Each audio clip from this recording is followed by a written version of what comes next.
बिस्मिल्लाहिर्रहमानिर्रहीम। Welcome back to my YouTube channel English study notes. आज की इस वीडियो में हम विलियम ब्लेक की पोइम जेरूसलम की समरी को डिस्कस करेंगे। So let's start. In this poem the speaker wonders if once Jesus, holy lamb of God, visited England in ancient time and in excitement ask a question if England is fortunate enough that once Jesus walked on green mountains of England। इस poem में speaker इस बात पर हैरत का इजहार करता है कि क्या वाकई कदीम ज़माने में हज़रत ईसा, जिसे इस पोइम में होली लैम ऑफ गॉड कहा गया है, कभी इंग्लैंड तशरीफ़ लाए थे।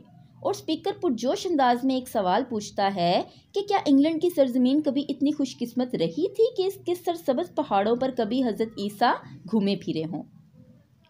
The speaker again wonders if Jesus was also seen walking in the beautiful pastures of England.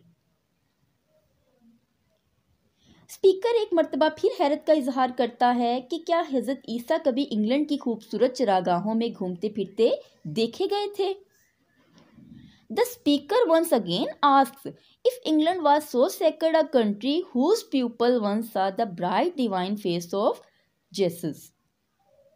Speaker एक मर्तबा फिर पूछता है क्या इंग्लैंड कभी इतना मुकद्दस, इतना पाक हुआ करता था कि यहाँ के लोगों ने किसी वक्त हज़रत ईसा के आसमानी रोशन चेहरे का दीदार किया था।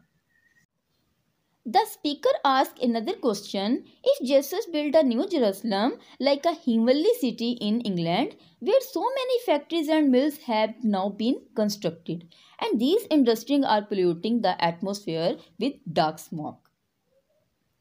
वो एक और सवाल करता है कि हज़रत ईसा ने कभी इंग्लैंड में नया यरूशलेम यानी आसमानी बरकतों वाला शहर तमीर किया था जहां अब इतनी ज़्यादा फैक्ट्रियां और मिलें बन चुकी हैं और अब ये कारखाने इस मुल्क के माहौल को काले धुएं से आलूदा कर रही हैं। Now the speaker wants to fight against those powers which put mankind in trouble. अब स्पीकर इन ताकतों के खिलाफ लड़ना चाहता है जिन्होंने इंसानों को मुसीबतों में मुब्तला कर रखा है। For this purpose, he uses allusions from the holy books of Christianity and demands to bring his bow, arrows, spear and his chariot of fire। इस मकसद के लिए वो असायत की किताबों से अशाराती हवाले यानी allusions इस्तेमाल करता है और मुतालबा करता है कि उसे उसकी कमान, तीर, बर्छी और आग वाली बग्गी मुहैया की जाए। But after thinking for a while, he says that he will not make practical fight, but mental fight only।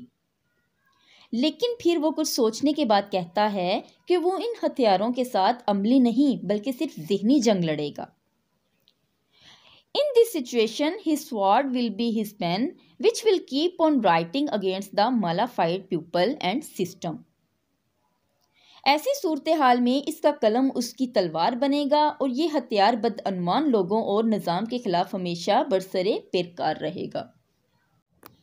In the end, he adds that he and his companions will not stop their efforts until they turn England into a New Jerusalem, and metaphorical holy heavenly city where the true believers in God will enjoy the bliss of heaven।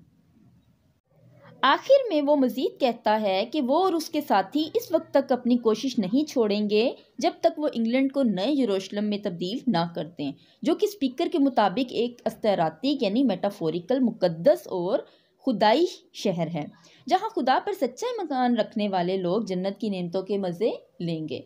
इसके साथ ही हमारी आज की video यहाँ ख़त्म होती है। मिलते हैं नेक्स्ट वीडियो में एक नए टॉपिक के साथ। तब तक के लिए अल्लाह हाफिज़।